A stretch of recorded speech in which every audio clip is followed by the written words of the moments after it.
You don't belong in a room like this, Ethan. The words landed softly, but they cut through the ballroom louder than the string quartet playing near the marble staircase. Ethan Miller stood at the entrance of the Whitmore Charity Gala with one hand wrapped around his daughter's small fingers and the other holding the folded invitation Lily had guarded all week like a treasure map. He wore his best navy jacket, the one with the faint shine at the elbows, and a white shirt he had ironed twice in the kitchen before leaving their apartment above the old hardware store. His shoes were polished, but old. His smile was calm, but tired. Beside him, 8-year-old Lily looked up at the woman blocking their way, her silver dress sparkling under the chandelier lights like something from a life they had only seen in magazines. Vanessa Cole smiled as if she had found a stain on the carpet. "Ethan," she said, tilting her head, "I honestly thought you were part of the maintenance crew." A few people nearby turned. One man paused with a glass of sparkling water halfway to his lips. Another woman covered her mouth, not to hide shock, but laughter. Ethan did not answer right away. He looked down at Lily instead, gently smoothing the ribbon on her choir dress. "We're here for the children's performance," he said quietly. Lily's school was invited. Vanessa glanced at the invitation, then at Lily, then back at Ethan. "Of course," she said. "The charity portion." She said charity the way some people say rust. Lily's grip tightened around her father's hand. Ethan felt it. He always felt the small earthquakes in his daughter before anyone else noticed the shaking. "Daddy," she whispered, "we can go home if you want." Ethan knelt, bringing himself eye level with her. Even though the lobby was filling with polished shoes and expensive perfume, and people pretending not to listen. "No, sweetheart," he said. "You practiced for this. You earned your place here." Vanessa laughed once, light and sharp.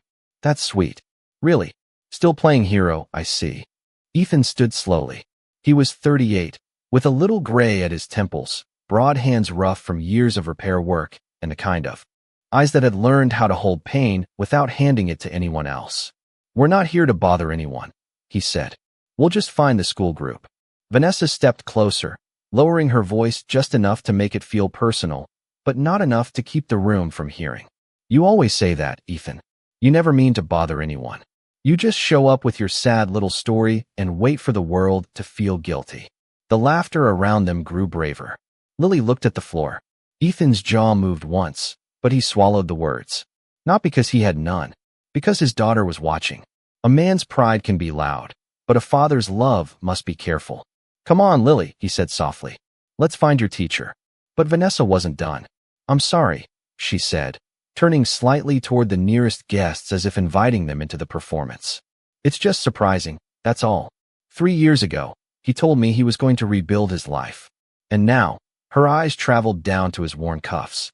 "Same jacket. Same truck, I assume. Same dream that never paid rent." Someone chuckled. The sound echoed beneath the crystal lights and disappeared into the music. Ethan felt heat rise behind his collar, but his voice stayed even. "You look well, Vanessa." That simple kindness bothered her more than anger would have. Her smile tightened. "And you still talk like that makes you noble." Lily lifted her chin, small but brave. "My dad is noble." The room softened for half a second. Then Vanessa looked down at her with an expression too polished to be openly cruel. "That's what little girls are supposed to think." Ethan placed a hand on Lily's shoulder before she could answer. "Enough," he said. Not loud, not threatening, just firm. The kind of firm that did not need to borrow volume from rage.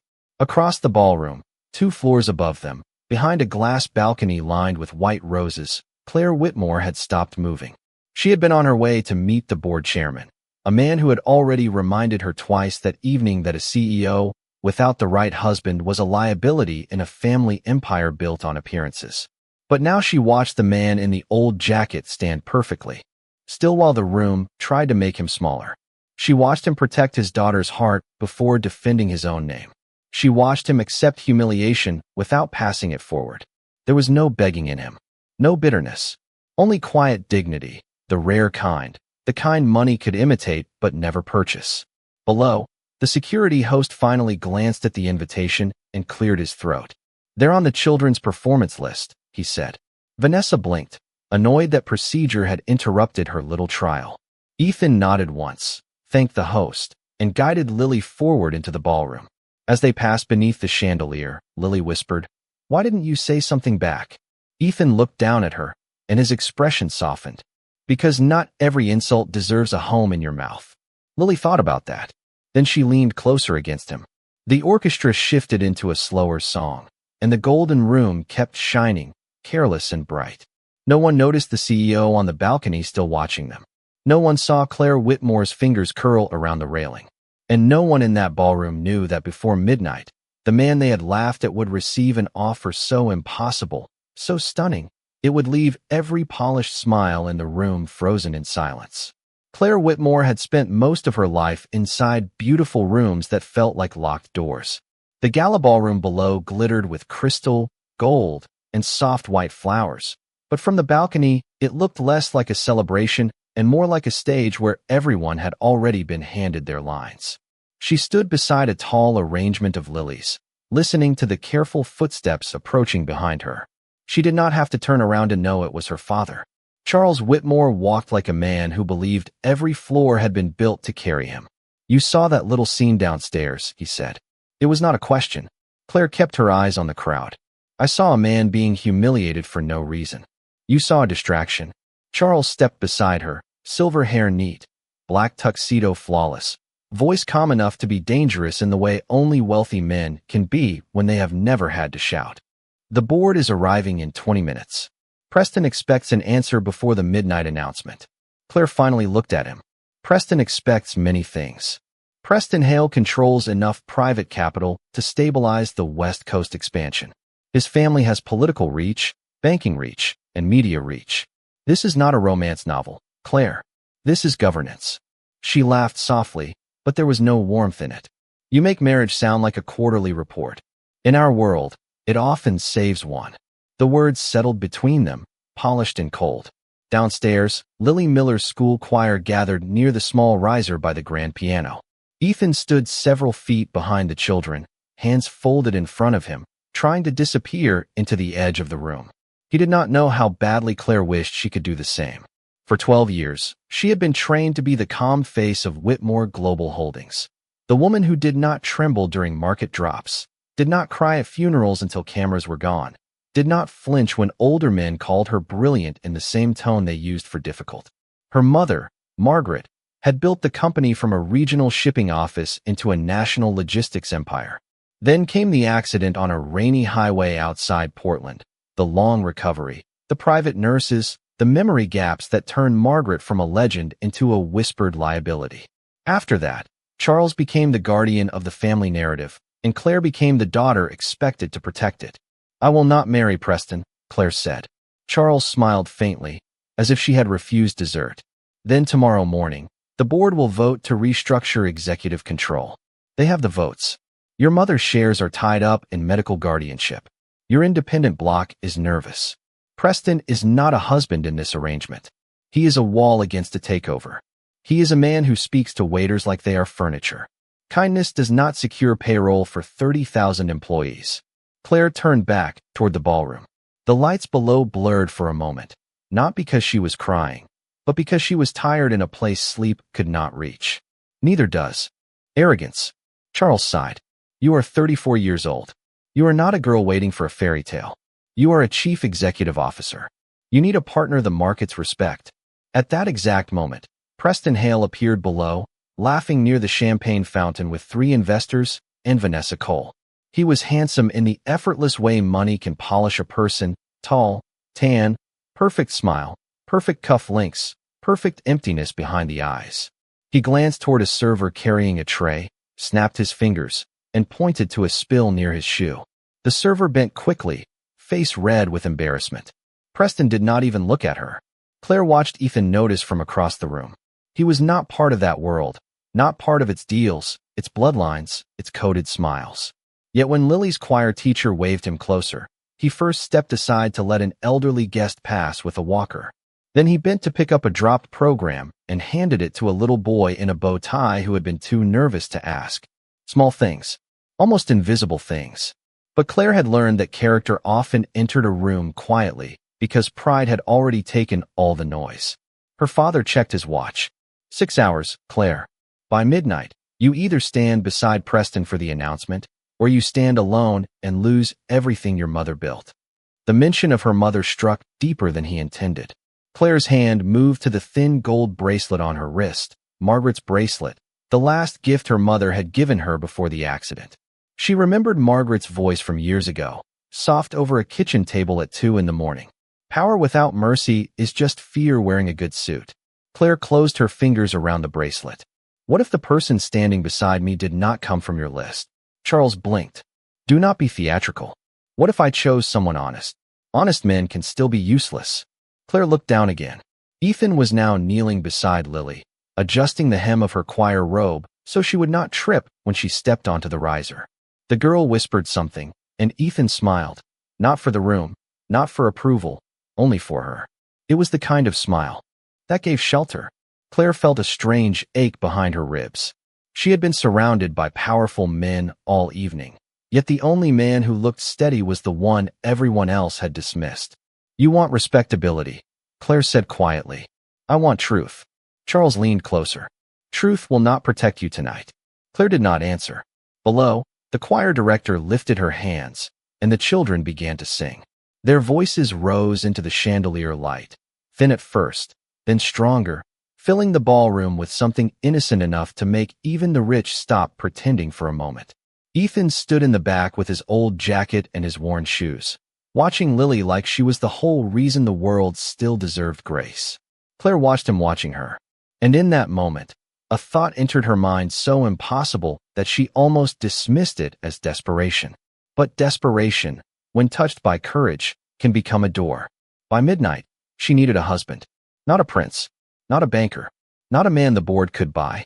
She needed someone who could stand in a room full of judgment and not become cruel. And for the first time that evening, Claire Whitmore stopped feeling trapped and started looking for a way out. The children's voices drifted through the ballroom like a soft hand placed over a restless heart, and for a few minutes the room behaved as if it remembered how to be human. Lily stood in the second row, small shoulders straight, eyes fixed on the choir director, singing with the careful courage of a child who knew her father was listening. Ethan stood near the back wall beside a marble column, his invitation folded neatly in his pocket, his hands resting in front of him. He did not clap too early. He did not try to be seen. He simply watched his daughter with a quiet pride that made his tired face look younger. Claire remained on the balcony after her father left, the gold bracelet cool against her wrist, her mind moving faster than the music below. 6 hours. Preston. The board. Her mother's company. Her father's warning. And then, beneath all of that noise, the image of Ethan Miller kneeling in front of his daughter as if no ballroom in America could make her feel small while he was breathing. When the choir finished, applause rose in bright, polite waves. Lily looked immediately for Ethan. He lifted both hands and clapped harder than anyone near him, not loudly, but with his whole face. Lily smiled, and in that smile Claire saw something she had not seen in boardrooms, interviews, or private dinners with men who called themselves leaders. She saw trust. The reception resumed. Waiters moved between guests with trays of sparkling cider, shrimp canapes, and tiny squares of chocolate cake, placed on plates too expensive for anything so small. The string quartet changed to a lively piece. Conversations rose again, smooth and competitive. Ethan guided Lily toward the refreshment table where the school children had been promised lemonade. "1 cookie," he said. "Maybe 2 if you look very responsible." Lily narrowed her eyes with theatrical seriousness. "I am extremely responsible." That is exactly what someone planning 2 cookies would say. She laughed, and the sound loosened something in him. For a moment, the earlier humiliation faded. For a moment, he was just a father in a warm room, watching his daughter choose between sugar cookies and brownies. Then a sharp voice cut across the music. "Are you kidding me?" Preston Hale stood near the champagne fountain, staring down at his right shoe as if it had been personally betrayed. A thin splash of red punch had landed near the polished leather. In front of him, an older server named Mrs. Alvarez froze with an empty tray trembling slightly in her hands. She looked to be in her late 60s, with silver hair pinned under a black service cap and tired eyes that had probably seen more long nights than anyone in that ballroom. "I am so sorry, sir," she said. The tray slipped when someone stepped back. Preston held out one hand, palm up, demanding attention from everyone around him. Vanessa Cole turned at once, sensing an audience. A few investors stopped talking.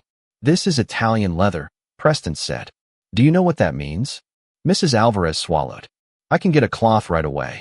"A cloth," Preston repeated, smiling as if the answer amused him.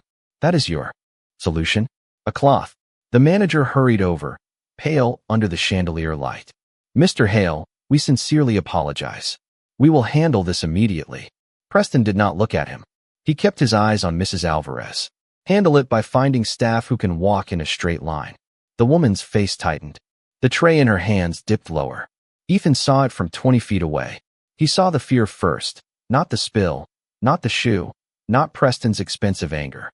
He saw a woman who needed her job, trying not to cry in front of people who would forget her by morning. Lily looked up at him because she knew that look on his face.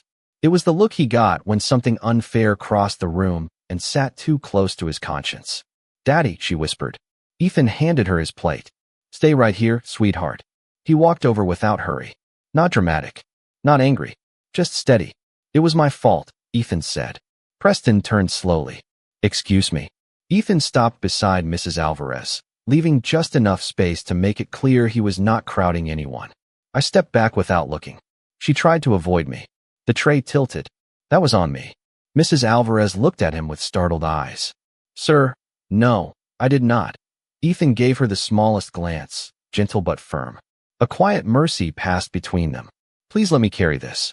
Preston looked Ethan up and down, recognition curling into his smile. "Of course. The charity father." Vanessa drifted closer, eyes bright with cruel interest. "Ethan, do you make a habit of taking blame for things you cannot afford?" Ethan's voice stayed low. "Only when the truth is being used to hurt someone." Preston laughed. "You expect me to believe a man like you ruined my shoe by accident and now wants to confess out of honor?"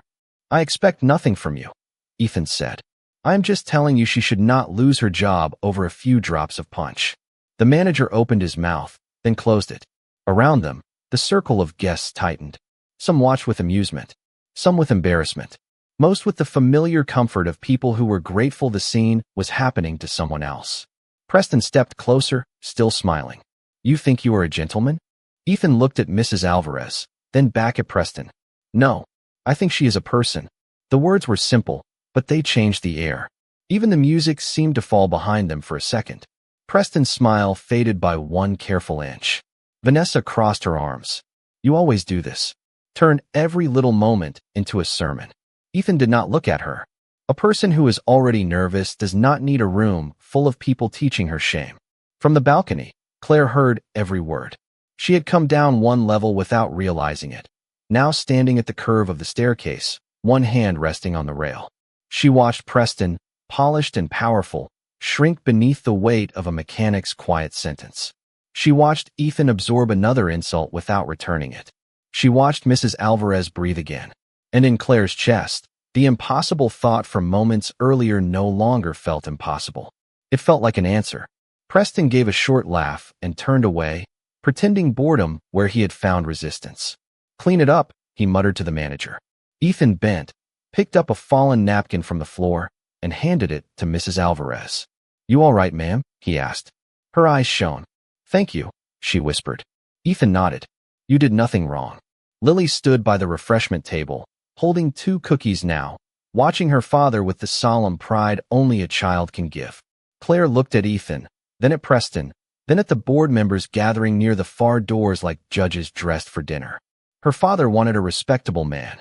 The company wanted a powerful man. The world wanted a rich man. But Claire Whitmore, for the first time all evening, understood that she did not need a man who could impress the room. She needed one who could redeem it. The ballroom had learned how to laugh at Ethan Miller, but it had not yet learned what to do with his silence. After Preston turned away from Mrs. Alvarez, the guests slowly returned to their conversations, but the air did not fully recover. Something had been disturbed. Not loudly, not dramatically, just enough that several people now avoided looking at the older server, not because they cared, but because caring would have required them to question why they had stayed quiet. Ethan walked back to Lily as if nothing important had happened. She held up both cookies with a guilty little smile. "I accidentally became responsible for 2, she said. Ethan looked at the cookies, then at her face, then nodded with grave seriousness. That sounds like a burden only the bravest can carry. Lily giggled and handed him one. You can help.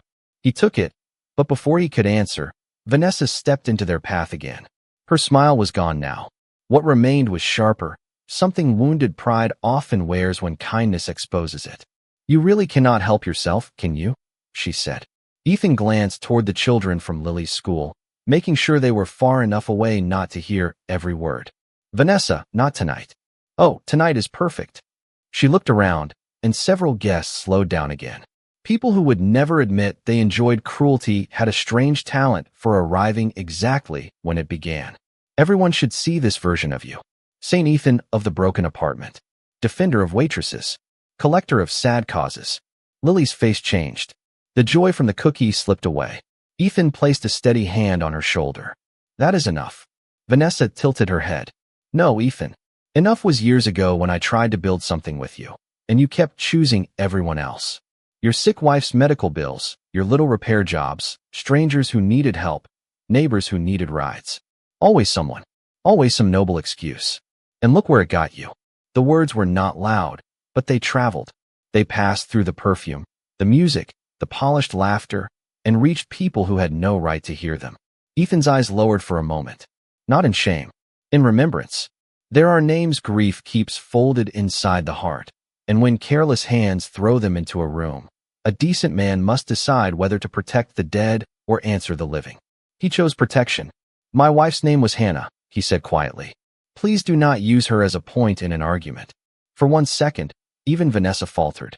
Then Preston, standing nearby with a fresh drink and a colder smile, stepped back into the circle. Come on, Vanessa.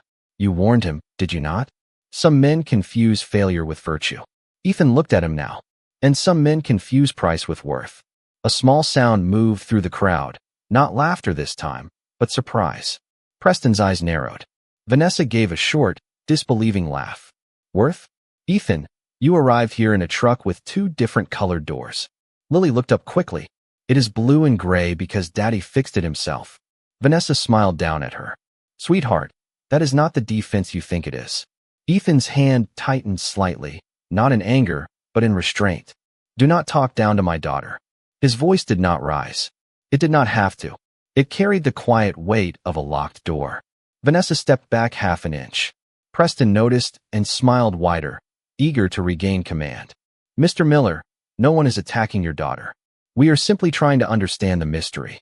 Why would a man who clearly does not belong among donors, executives, and actual decision-makers keep inserting himself into the center of the room?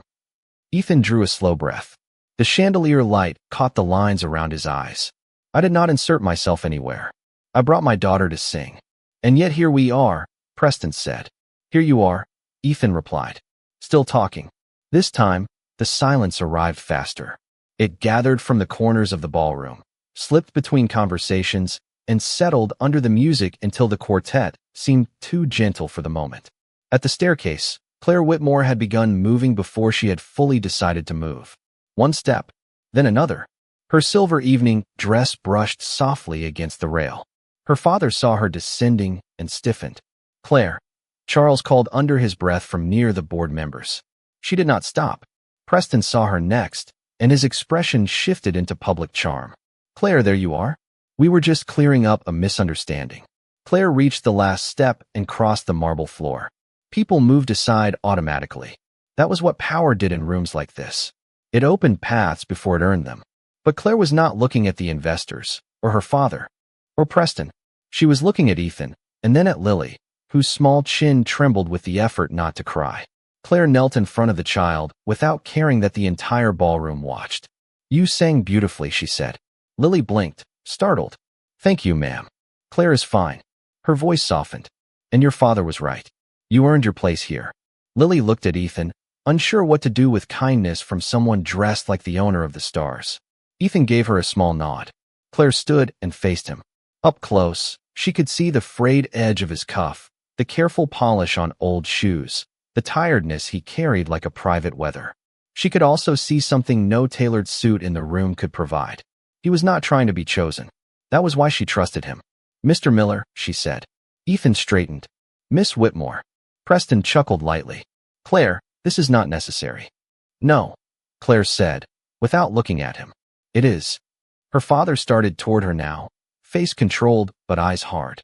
The board members followed with their attention. Vanessa folded her arms, waiting for Claire to dismiss Ethan the way the room expected her to. Instead, Claire stepped closer. On the small riser behind them, the master of ceremonies adjusted the microphone, preparing for the next announcement, unaware the microphone had not fully muted after the children's performance. Claire lowered her voice. It was meant for Ethan alone. A confession, a request. A door opened in desperation and courage. I need someone honest beside me tonight, she whispered. Ethan frowned slightly. I do not understand. Claire glanced once at Preston, then at her father, then back at the man everyone had mistaken for less than he was. Be my husband. The words passed through the live microphone in a soft silver thread. Not shouted, not announced, whispered, and somehow that made them more powerful. The ballroom froze. A glass stopped halfway to someone's mouth. The quartet missed a note. Vanessa's lips parted without sound. Preston's face went still, the smile removed as if someone had switched off a light. Ethan did not move. Lily looked from Claire to her father, eyes wide. Claire realized the room had heard, but she did not take the words back. Some truths, once spoken, become braver than the person who said them. Ethan's voice came low, careful, almost protective of her dignity, even while his own shock showed plainly. Miss Whitmore, people are listening. Claire held his gaze. Then let them hear this too. She turned just enough for the room to understand that she was not confused, not embarrassed, and not playing. I would rather stand beside an honest man in an old jacket than spend one more minute pretending arrogance is strength. No one laughed. No one breathed loudly. For the first time that night, Wolf had nothing to say. Ethan looked at Claire as if trying to find the trick, the trap, the cruel edge hidden beneath the miracle. But her eyes were not mocking him. They were asking for help. And in the stunned hush of that golden ballroom, the rejected man and the cornered chief executive officer stood facing each other while the world around them finally went silent. For 3 full seconds, the Whitmore Ballroom became the quietest place in San Francisco. Ethan Miller stood in the center of that golden room with his daughter at his side, Claire Whitmore in front of him, and every polished face turned toward them as if the chandelier itself had fallen without making a sound. He had been laughed at before. He had been dismissed by loan officers, pitted by school administrators, ignored by men in suits who spoke to him only when something broke.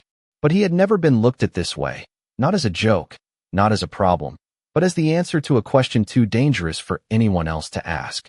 Miss Whitmore, he said carefully, I think we should speak somewhere private. Claire nodded once. Yes. Preston stepped forward at once, his smile returning in a stiff, rehearsed shape. Claire, there is no need for theatrics. The man is confused. Claire finally looked at him. No, Preston. For the first time tonight, I am not. Charles Whitmore reached her side with the measured urgency of a man trying to stop a fire without admitting there were flames. Claire, upstairs. Now. She held his gaze. In a moment. Then she turned to Ethan, and the authority in her voice softened when she looked at Lily. Would your daughter be comfortable waiting with her choir teacher for a few minutes? Lily glanced at Ethan. He knelt beside her, blocking out the room the way fathers do when the world grows too large. You stay with Mrs. Parker, he said. I will be right over there. Are you okay? Lily whispered. Ethan smiled gently. I am all right. She studied him, not fully convinced, then looked at Claire. Are you nice? The question pierced the room more cleanly than any insult had. Claire did not smile too quickly. She treated the child's fear like something worthy of respect. I am trying to be, she said. Lily nodded, as if that answer mattered more than perfection, and followed her choir teacher toward the side hall. Ethan watched until she was safe, then turned back to Claire. That small act did not escape her. Even with a billionaire family, a hostile board, and half the city's elite staring at him, his first concern was still a little girl holding 2 cookies in a napkin. Claire led him through a side door into a private library off the ballroom, where the noise of the gala became a low murmur behind oak panels and heavy curtains. The room smelled of old paper, lemon polish, and rain from the garden doors someone had left cracked open. Charles entered behind them. Preston tried to follow, but Claire stopped him with one sentence. This conversation does not include you. His jaw tightened. It absolutely includes me. Not anymore. She closed the door before he could answer. Inside, Ethan remained standing near the bookshelf, hands at his sides, careful not to touch anything expensive. Claire noticed and felt a sting of shame on behalf of the room he had just left. "Mr. Miller," she began. "Ethan," he said quietly. "If you are asking me to do something life-changing, you can call me Ethan." Claire took a breath.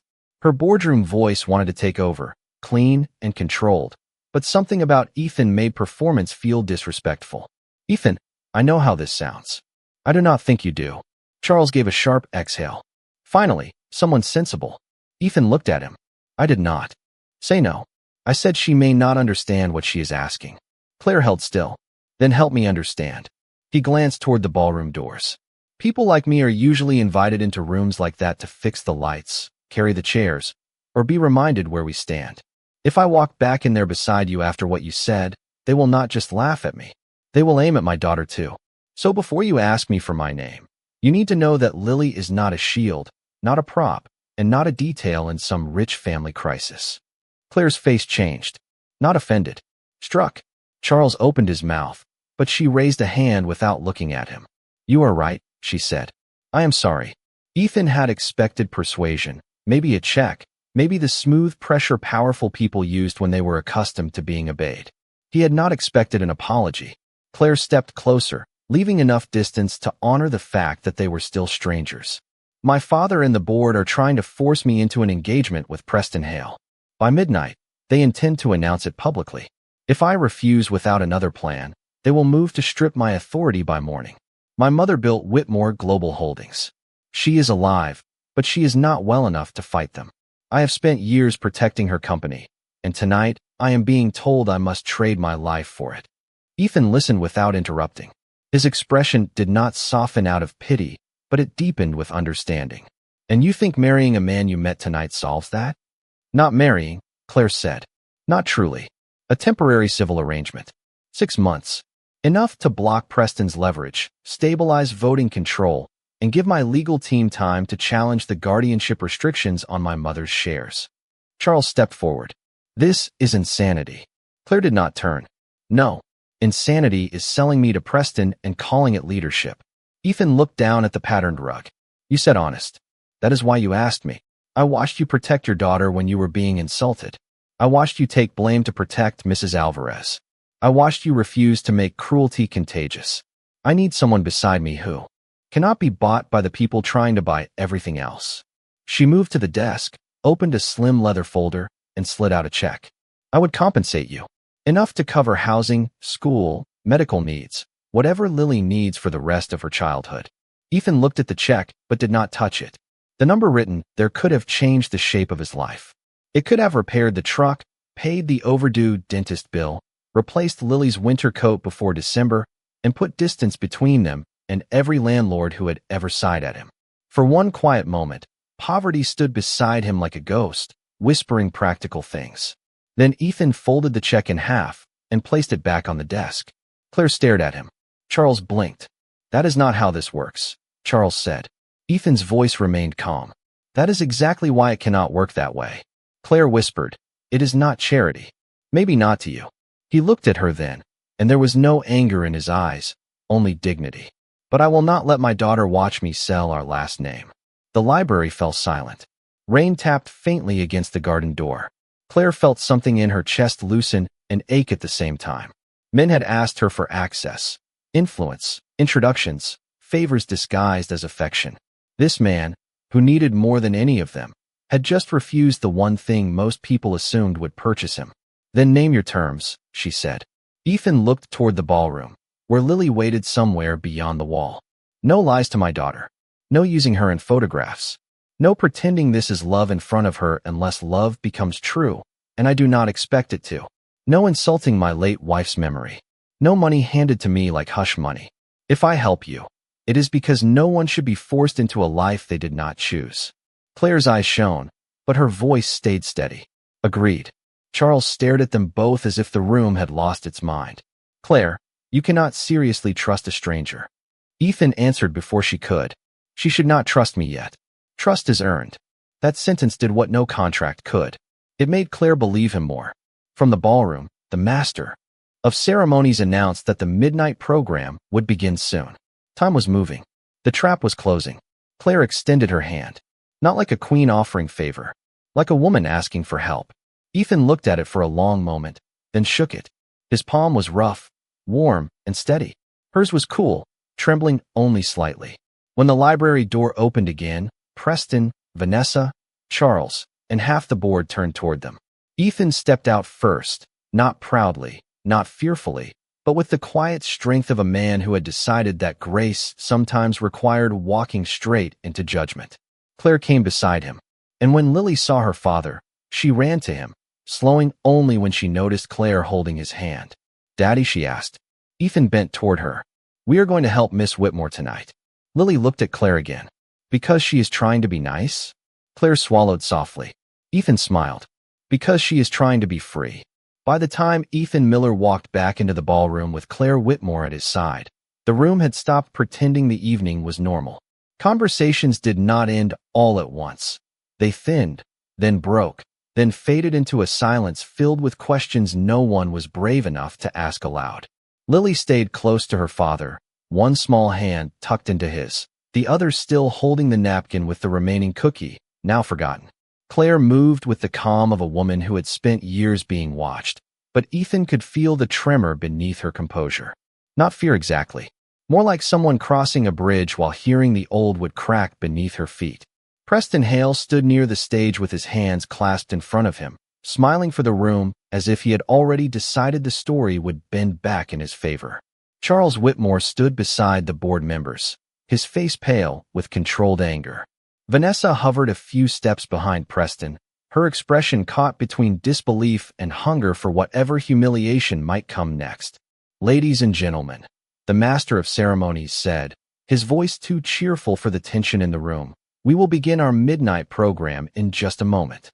Preston took that as his opening. He stepped forward, lifted one hand, and gave the crowd the confident little laugh of a man who believed every room owed him obedience. "Before we continue, I think we should give Miss Whitmore a moment to clarify what was clearly an emotional misunderstanding." Claire did not answer immediately. She looked at Ethan instead, not asking him to speak, not using him as armor, just acknowledging that he stood there by choice. Ethan gave the smallest nod. Quiet strength does not always push. Sometimes it simply remains. Claire turned toward the crowd. There was no misunderstanding. A murmur moved through the ballroom. Preston's smile tightened. "Claire, perhaps this is not the appropriate setting. You were comfortable announcing my future in this setting," she said. "I am comfortable correcting it here." The words landed cleanly. Several board members looked down. Charles stepped closer. "Claire, stop." She looked at him, and for the first time that evening, her voice held no daughterly pleading. "No, Dad. I have stopped too many times." Ethan felt Lily press closer against his leg. He lowered his hand to her shoulder, grounding her, grounding himself. The chandelier light shone over expensive gowns, tuxedos, marble, and glass. Yet the warmest thing in the room was the child trusting her father to make a strange night safe. Preston shifted tactics. His eyes moved to Ethan. "Mr. Miller, is it? I am sure you are a decent man in your own environment, but you have been pulled into a corporate matter you cannot possibly understand." Ethan said nothing. Preston smiled wider, mistaking restraint for weakness. "Claire is under pressure. She is vulnerable. And you, whether knowingly or not, are benefiting from that vulnerability." Vanessa gave a soft, approving sound. "That is what I was trying to say earlier." Ethan finally looked at her. "No, Vanessa. Earlier you were trying to make my daughter ashamed of me." The words were not loud, but they went straight through the room. Vanessa looked away first. Preston gave a small shrug, as if brushing dust from his sleeve. "Fine. Let us speak plainly. A single father with financial problems is suddenly holding hands with one of the richest women in California. Forgive us if the optics are difficult." Lily's eyes filled, but Ethan did not let anger take the steering wheel. He had learned long ago that children remember how adults handle pain. They remember tone. They remember faces. They remember whether love becomes sharp when dignity is tested. "I am not holding Miss Whitmore's hand for money," he said. Preston raised an eyebrow. "Then why?" Ethan looked at Claire. "Because she asked for help." The simplicity of it unsettled the room more than any dramatic speech could have. Claire stepped closer to him, her voice steady. And because he was the only man tonight who asked what it would cost my child before asking what he could gain. Charles closed his eyes for a brief moment, as if the sentence had struck something even he could not dismiss. Preston's jaw tightened. He turned toward the board members. This is reckless. The shareholders will not tolerate a publicity stunt involving a handyman. Ethan looked down once, almost smiling, not out of amusement, but because he had heard versions of that word his whole life. Handyman, repair guy, maintenance man, useful until visible, needed until respected. Claire heard it too, and the old anger in her rose, not hot and wild, but clear as winter air. You just revealed why I cannot marry you, she said. You do not see people. You see rankings. Preston's face hardened, though he kept his voice polished. And you see a fairy tale because you are afraid. Maybe I am afraid, Claire said. But fear is not the worst thing in this room. The orchestra had stopped completely now. Even the servers stood still along the wall. Mrs. Alvarez watched from near the service door, one hand pressed to her chest. The children's choir had been guided into the side hallway, but Lily remained with Ethan because he would not let her be moved around like an inconvenience. Charles took one step toward his daughter. If you do this, there will be consequences by morning. Claire looked at him with heartbreaking calm. There have been consequences every day I let other people decide what my life was worth. A long silence followed. In that silence, Ethan felt the full weight of what he had agreed to carry. Not wealth, not glamour, not some sudden rescue from hardship. A storm, a public one, the kind that could follow Lily to school and Claire to every business headline in the country. He leaned slightly toward Claire and spoke low enough that only she could hear. You can still choose a quieter way. She turned to him. I have been quiet for years. The answer was soft, but it held the force of a locked gate opening. Then Claire faced the room again. There will be no engagement to Preston Hale tonight. There will be no announcement negotiated without my consent. Mr. Miller has agreed to stand beside me while my legal team reviews the board's actions and my mother's voting rights. Any further statements will come from my office. Preston laughed once, brittle and sharp. Your office? By sunrise, your office may not be yours. Ethan watched Claire absorb the threat, and for the first time he saw not the chief executive officer, not the heiress, but the woman inside the title, tired of being cornered by men who called control protection. Lily tugged his sleeve. Daddy, she whispered. Is she going to be okay? Ethan looked at Claire, then at Preston, then at the room that had mocked him and now waited to see if he would bend. I think, he said gently, she is learning how to be. Claire heard him. Something in her face softened, almost broke, then steadied. Preston stepped back, already reaching for his phone. Vanessa followed him with quick eyes, sensing the next battlefield would not be inside the ballroom but outside it, in headlines, rumors, and carefully edited stories. But for that one moment, under the chandelier and the stunned gaze of San Francisco's elite, Ethan Miller did not look poor. Claire Whitmore did not look trapped. And the people who had laughed earlier found themselves watching a strange kind of dignity take shape, not polished, not planned, but strong enough to make even power hesitate. By 11:47 that night, the war had left the ballroom and entered the screens. Preston Hale stood near the east windows with his phone pressed to his ear, speaking in a voice too low to carry and too sharp to be harmless. Vanessa hovered beside him, feeding him details from old memory like coins dropped into a machine. Ethan used to live above a hardware store. Ethan once sold his wedding ring to cover a hospital bill. Ethan drove a truck with a cracked dashboard. Ethan had no degree from a famous university, no family office, no country club sponsor, no photograph beside a governor. By 11:52, a gossip account with 200,000 followers had already posted the first headline. Whitmore heiress chooses broke single dad over billionaire investor. By 11:55, 3 business reporters were calling Claire's communications director. By 11:58, Charles Whitmore had gathered the board near the stage, their faces stiff beneath the soft lighting, their whispers moving like cold air through expensive fabric.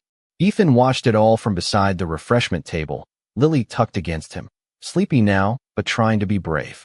Daddy, she whispered, why are they looking at us like that? Ethan brushed a crumb from her sleeve.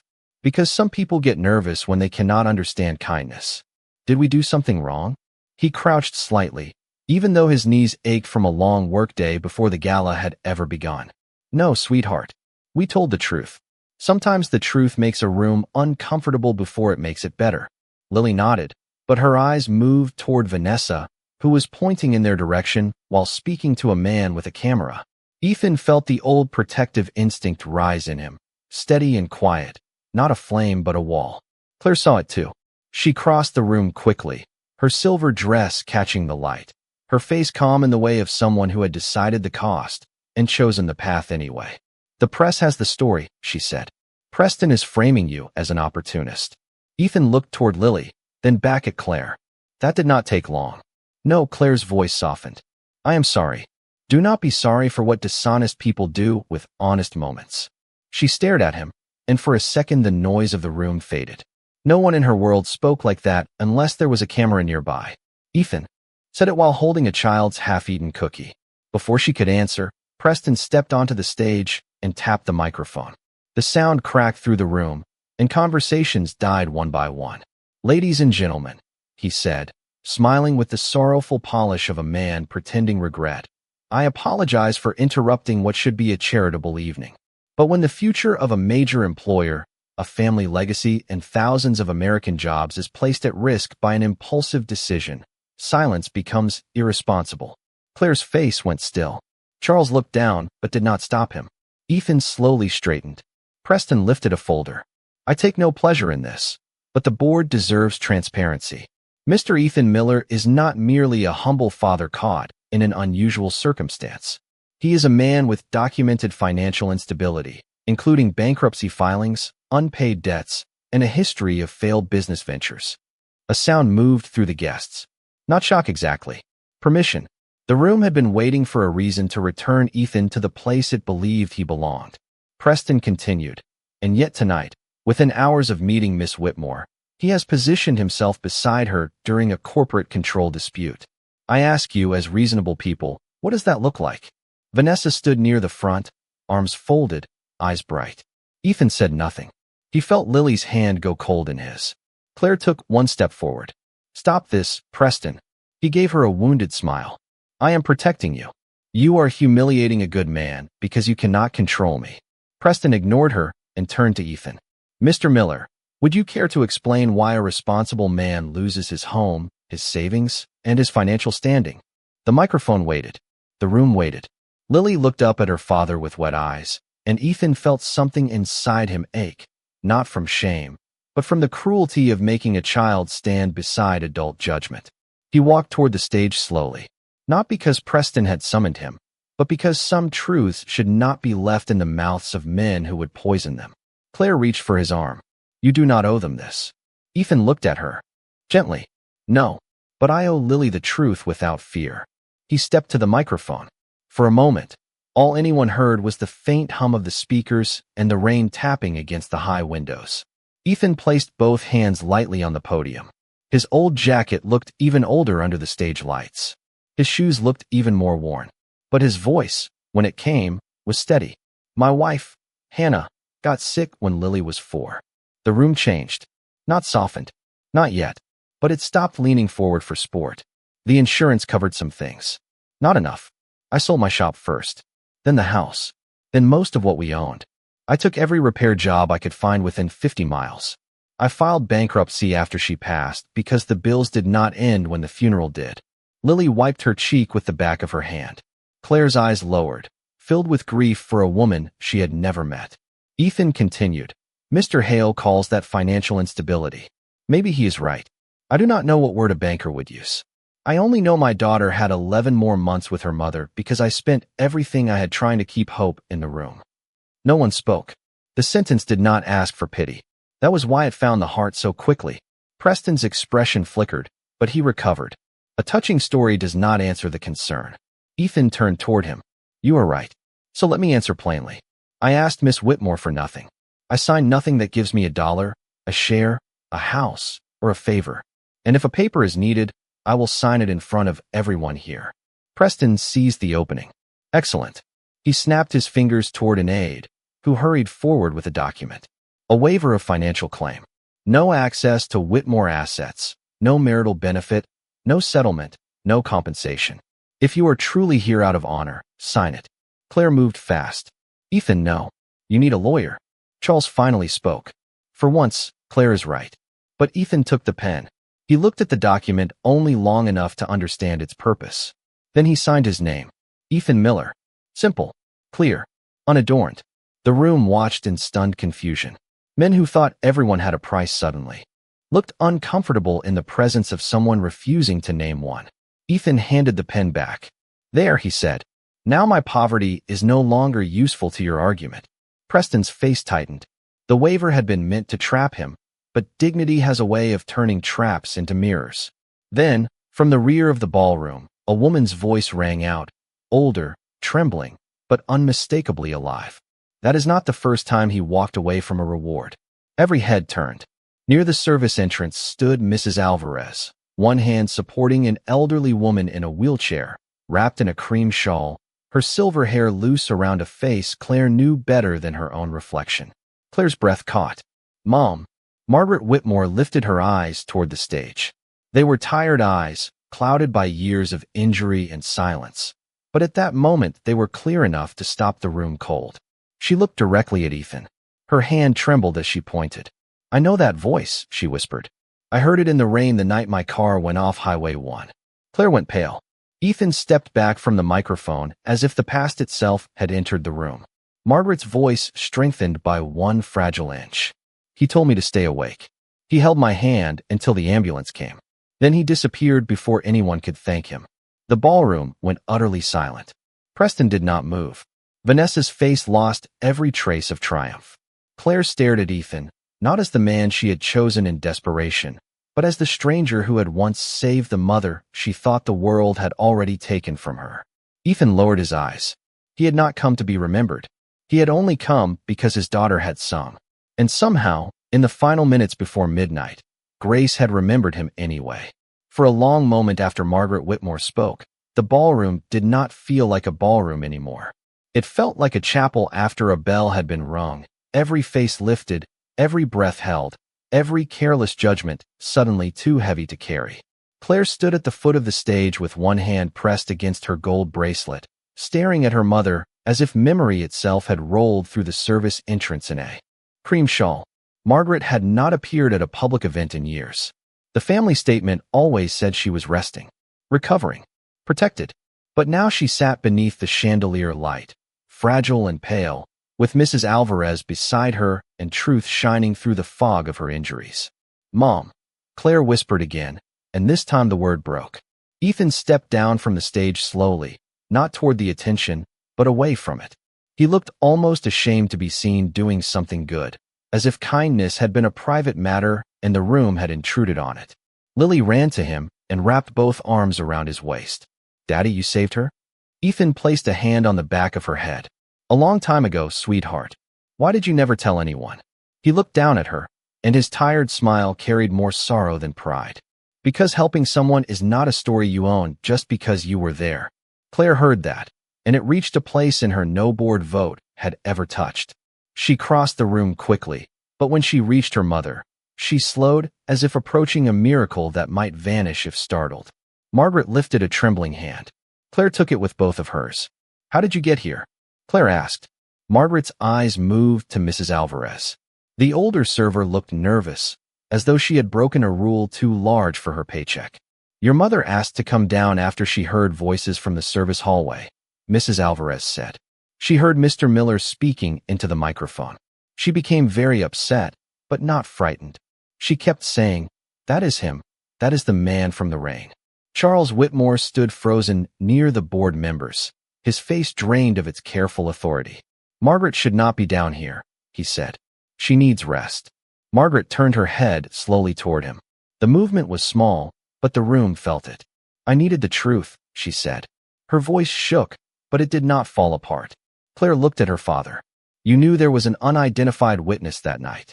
Charles swallowed. There were many reports. The accident was chaotic. You told me no one stayed with her. I told you what the doctors told us mattered. Ethan lifted his hand slightly. Miss Whitmore, please. This does not need to become something uglier. Claire turned to him, stunned by the grace of it. He had been mocked, exposed, pushed into public shame, and now he was protecting the man who had buried his goodness under paperwork. Preston saw the shift in the room and moved quickly, because men like him feared silence when it did not belong to them. "This is sentimental, but irrelevant," he said. "Even if Mr. Miller was present at an accident years ago, it does not qualify him to involve himself in corporate governance." Margaret's gaze moved to Preston. "And what qualifies you?" The question was soft, but it struck like a gavel. Preston forced a smile. "My firm has provided strategic support to this family for years." "Support," Margaret repeated, as if tasting the word and finding it bitter. Claire watched her mother's eyes sharpen with an old intelligence people had mistaken for gone. Margaret looked at Charles. "Bring me the blue folder." Charles did not move. The board chairman, a gray-haired woman named Helen Price, stepped forward. "Margaret, what blue folder?" Margaret's hand tightened around Claire's. "My private amendments. The voting protection I signed before the accident." Charles spoke too quickly. "Those documents were never finalized." Margaret looked at him with heartbreaking disappointment. "They were notarized in Oakland 3 days before the crash." The room stirred. Preston's face changed for the first time from anger to calculation. Claire stood very still. "What did they say?" Margaret closed her eyes, gathering strength from some deep place love had not allowed injury to destroy. "If I became medically unable to serve, my voting rights would transfer to Claire alone. Not a guardian. Not a spouse. Not the board. Claire." Charles's voice hardened. "Margaret, you are confused." She opened her eyes. "No, I was confused for a long time.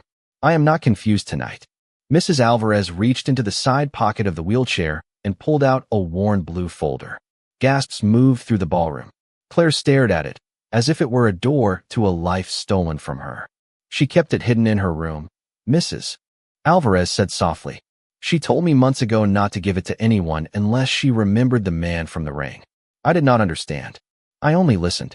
Helen Price took the folder, opened it, and scanned the pages. Her expression shifted line by line. "This appears to be valid." Charles whispered, "Helen." She looked up, no warmth in her voice. "This changes the voting structure immediately." Preston stepped down from the stage. "We need counsel to review this." Claire faced him. "Of course we do. In daylight. With independent attorneys. Not in a ballroom while you try to shame a father into silence." Ethan remained near Lily, almost outside the circle again. Claire turned and saw him there.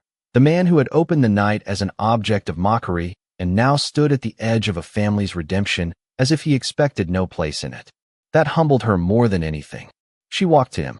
The crowd parted, not for wealth this time, but for something it could not name. "Ethan," she said, "you saved my mother." He shook his head gently. "The paramedics saved her. I just stayed until they came. You gave her a voice tonight." "No," he said, looking toward Margaret. She had won. People just stopped listening. Claire's eyes filled. Lily looked between them, sensing something sacred without fully understanding it. Preston gave one last attempt at control. "Claire, you are emotional. Do not confuse gratitude with judgment." Claire turned back to him.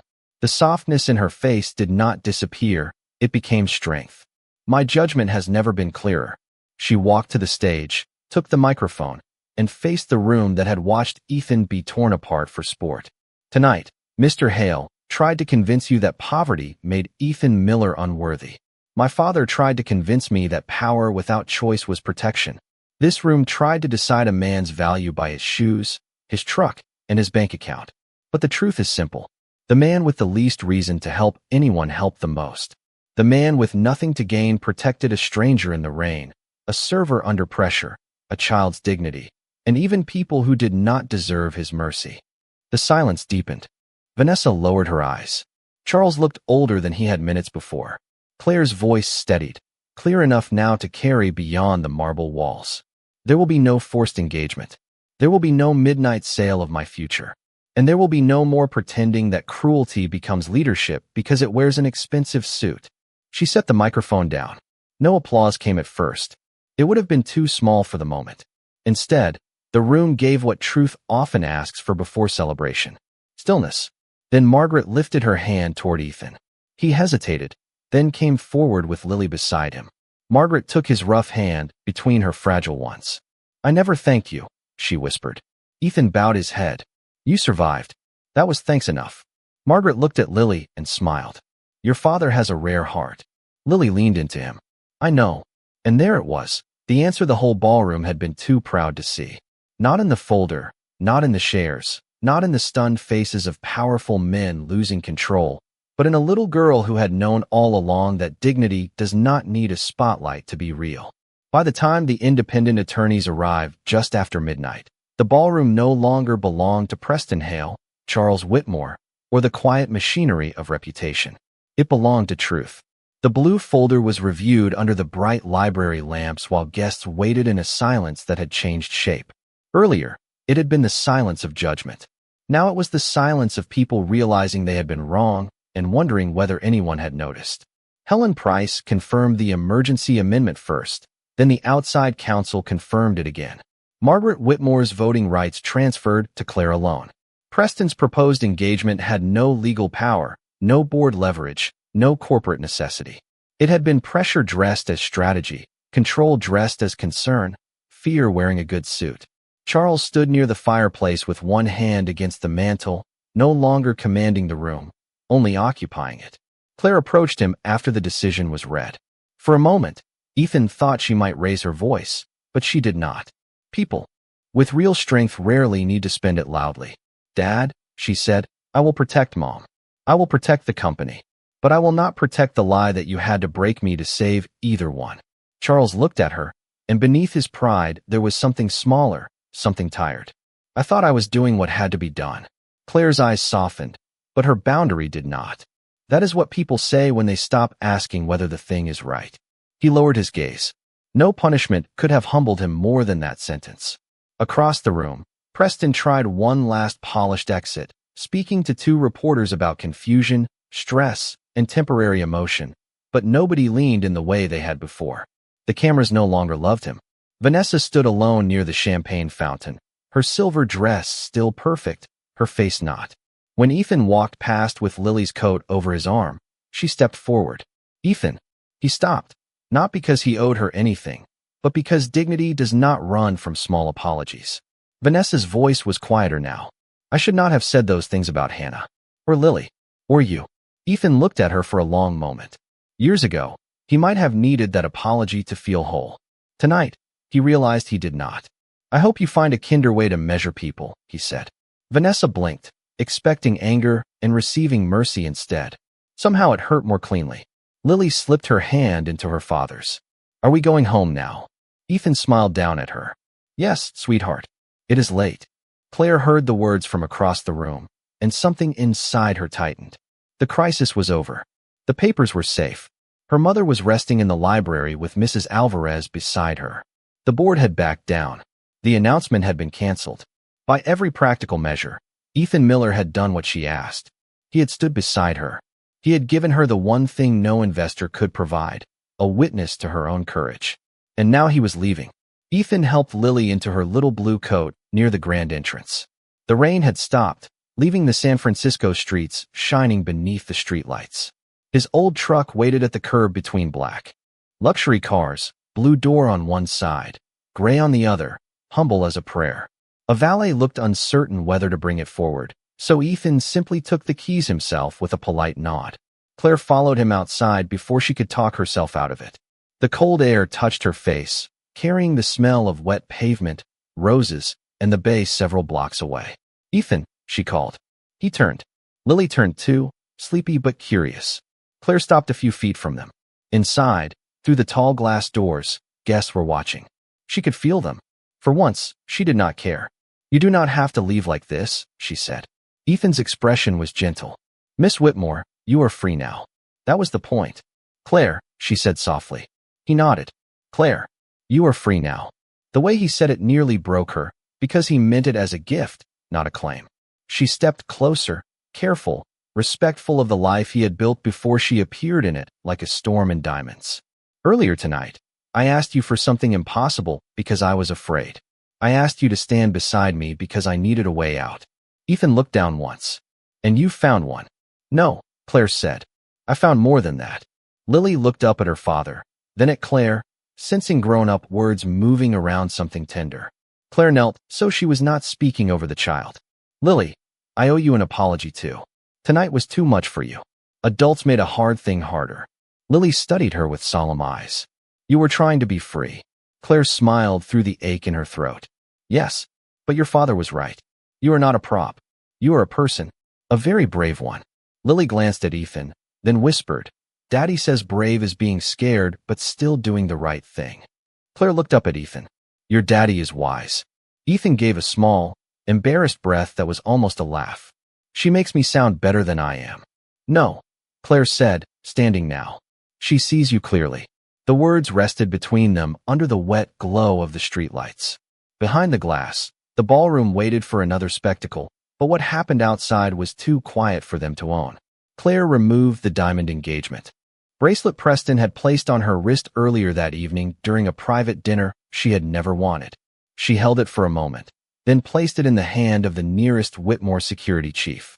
Return this to Mr. Hale. Then she faced Ethan with empty hands and a full heart. I am not asking for a contract now. I am not asking for protection. I am not asking you to rescue me from my father, the board, or any man in that room. Ethan's eyes searched hers. Then what are you asking? Claire took a breath. The night seemed to hold it with her. I am asking whether you might let me know you slowly. Honestly. With Lily's trust earned, not assumed. With Hannah's memory respected, not replaced. With no cameras, no headlines, no money between us. And one day, if grace allows it, if what began as courage becomes love, I would be honored to ask you again for real. Ethan did not answer quickly. That was one of the things Claire already trusted about him. He never rushed sacred things. He looked at Lily. Lily looked back, sleepy eyes bright beneath the hood of her coat. She said slowly, Lily whispered. Ethan smiled, and the smile carried grief, hope, fear, and the first fragile light of a second chance. Slowly is good, he said. Claire laughed softly, and it sounded nothing like the controlled laugh she used in boardrooms. It sounded human. From inside the ballroom, Margaret Whitmore had been rolled to the glass doors by Mrs. Alvarez. She watched her daughter standing in the clean night air with the man from the rain and the little girl who believed in him. Margaret lifted one hand to the glass. Claire saw her and lifted hers back. No one spoke. No one needed to. Preston's empire of pressure had collapsed without a shout. Vanessa's cruelty had faded without revenge. Charles's control had been answered without hatred. And Ethan Miller, the man rejected beneath crystal lights, did not walk away with a fortune, a title, or a victory speech. He walked away holding his daughter's hand, with Claire Whitmore beside them, not as a savior above him, but as a woman learning to walk at the pace of truth. The old truck started on the second try. Lily climbed into the middle seat. Claire stood by the curb smiling through tears she no longer tried to hide, and Ethan rolled down the window. Good night, Claire. She leaned slightly toward the open window, her voice warm in the quiet. Good night, Ethan. As he pulled away, the guests behind the glass remained still. For once, the whole room had nothing clever to say, because dignity had passed through it like a storm of grace, and when it left, even the richest people there understood they had witnessed something money could not buy.